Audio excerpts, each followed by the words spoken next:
नमस्कार, मैं हूं आपके साथ ज्योति पांडे। आप देख रहे हैं the Indian TV news. The Indian TV news पर हम आपको दिखाएंगे हर राज्य की महत्वपूर्ण और बड़ी खबरें। हमारी खबरों को सबसे पहले देखने के लिए हमारे चैनल को सब्सक्राइब करना, खबरों को शेयर करना और लाइक करना बिल्कुल ना भूलें।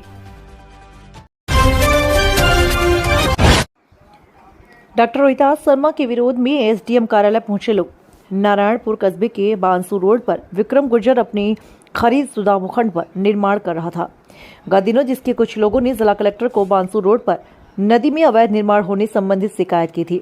निर्माणकर्ता विक्रम गुर्जर ने कहा कि जांच पूर्ण होने के बाद बुधवार को पुनः निर्माण कार्य शुरू किया था, जिसकी शिकायत लेकर डॉक्टर रोहितास शर्मा व कुछ वार्ड पंच उपखंड कार्यालय पहुंचे। उपखंड अधिकारी ने कहा कि जांच करवा ली गई है, निर्माण आबादी में चल रहा है जो पंचायत के क्षेत्राधिकारी में है।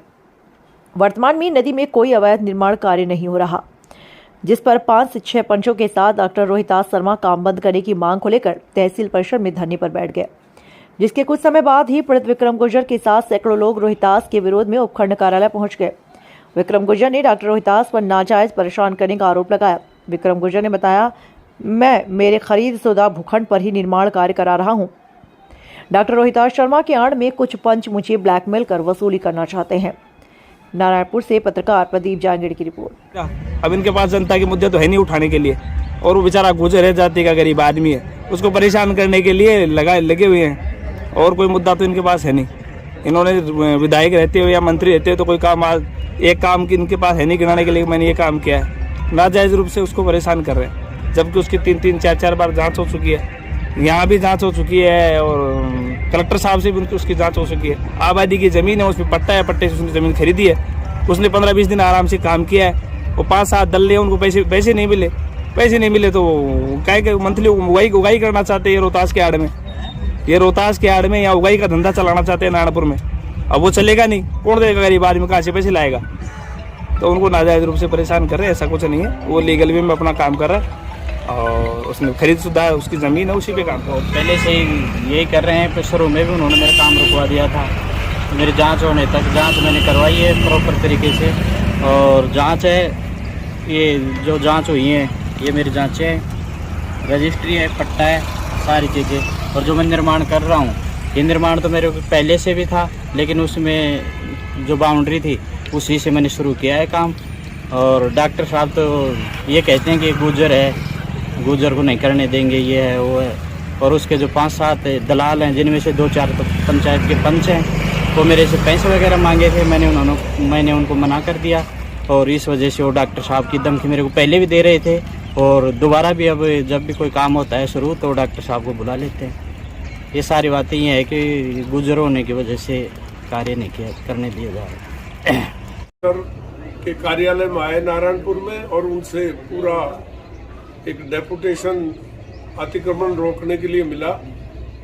प्रशासन, पूरा प्रशासनिक ढांचा जो है माननीय मंत्री महोदय के निर्देश अनुसार कोई सुनने को तैयार नहीं हुआ। हमारी बात कोई सुनी नहीं गई, और करीब 40-50 करोड़ की जमीन पर निर्माण अवैध रूप से नदी की जमीन पर निर्माण हो रहा है, और कोई सुनने को तैयार नहीं। से पहले हम कलेक्टर से मिले थे, स्टे जारी कर दिया था। अब स्टे वैकेट हुए बिना ही जवानी जमा खर्च बिना आदेश के निर्माण शुरू हो गया। नंबर 2, निर्माण जो हो रहा है उसकी भी विधि होती है। चाहे कहीं भी निर्माण हो, उसकी परमिशन लेनी पड़ती है, लोकल बॉडी से परमिशन लेनी पड़ती है, पंचायत समिति से लेनी पड़ती है, पंचायत से लेनी पड़ती है, सरकार से लेनी पड़ती है। उसके बावजूद भी बिना परमिशन के निर्माण हो रहा है, और सरकार के जू नहीं रहेंगे। नंबर 2, पिछले 2 सालों से करोड़ों रुपए का घोटाला।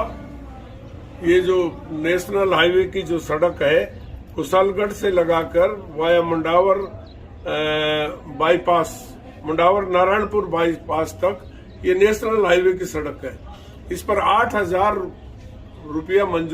करोड़ रुपया मंजूर हुआ, जिसमें 5 करोड़ खर्च हुआ। बाकी पैसे का कोई पता नहीं कहाँ गायब हो गया। अब दोबारा से जब हमने आवाज उठाई तो टेंडर भी हो गए, और ये नेशनल हाईवे की सड़क है, इसमें राज्य सरकार का कोई लेना देना नहीं है। पर राज्य सरकार नेशनल हाईवे की जमीन के पैसों का दुरुपयोग करके कहीं अन्य काम ले रहा है और ये सड़क टूटी फूटी, हजारों लोगों के एक्सीडेंट हो रहे हैं, लोग मर रहे हैं, बहुत बुरी स्थिति है, गड्ढे पड़े हुए हैं, ऊंट मर रहे हैं, बहुत बुरी परेशानी है। तो चांदपुरी से लगा के और मुडावरा तक जो रोड है ये प्रधानमंत्री सड़क योजना की सड़क है। इसके निर्माण में भी आनंद फानंद में सड़क को तो बना दी गई, पर इसमें पैसे सब खा गए, ठेकेदार खा गए, सरकार खा गई, मैं तो कहता हूं विधायक भी इसमें पैसे खा गई, वरना तो वो जांच कराती इसकी। उद्घाटन तो इनकी कोई ना तो इनकी सड़क थी ना इनका लेना देना, पर चूंकि मशीनरी जो है ना वो राजस्थान सरकार की थी, इसलिए इसमें पैसे खा गए। आज भी चांदपुरी नारायणपुर की वाली सड़क में कितने सारे गड्ढे पड़े हैं। नंबर 2, ये सड़क कुशालगढ़ से लगा करके और मुडावर तक। सर, जो मंत्री जी के साथ पूर्व मंत्री डॉक्टर रोहिदास शर्मा जी के द्वारा जो धरना दिया जा रहा है, क्या है पूरा मामला है? इनका ऐसा कहना है कि कोई नदी में अवैध निर्माण हो रहा है, तो हमने इसकी पूर्व में जांच रिपोर्ट बना के पीएलपीसी का प्रकरण भिजवा चुके हैं और अभी इसमें अपने मौके पर पटवारी जी को भेज के जांच करवा रहे हैं कि नदी में निर्माण हो रहा है या आबादी का खसरा है उसमें निर्माण हो रहा है। अभी इसके लिए आगे क्या प्रयास किए जा रहे हैं प्रशासन की ओर से, जैसे जो धरना एसडीएम कार्यालय पर किया जा रहा है उसको?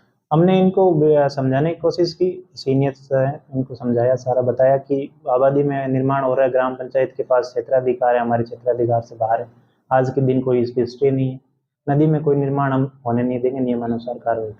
अभी से पहले जांच की गई थी प्रशासन के द्वारा, उस जांच में क्या रहा और किसके आधार पर ये कार्य किया जा रहा है? जांच तो ये थी कि इसमें नदी और आबादी का जो निर्माण है उसमें से उसके भरोसे नदी में नहीं कर ले कहीं आबादी के बहाने, तो उस चीज़ का जांच रिपोर्ट में आया कि अपने 2 मीटर इन्होंने नदी में निर्माण किया था, तो उसको तोड़वाने का आदेश ऑलरेडी जारी हो चुके हैं, उसको तोड़वा देंगे। और आबादी में जो निर्माण है उसको ग्राम पंचायत को क्षेत्राधिकार है अपने क्षेत्राधिकार से बाहर की चीज़। मंत्री जी द्वारा आरोप लगाया जा रहा है कि जो उद्योग मंत्री है उनके दबाव में आकर प्रशासन इस तरीके से करवा रहा है, इसको लेकर क्या कहेंगे? मैं तो बिल्कुल निष्पक्ष काम कर रहा हूँ, एक जरूरी फोन है।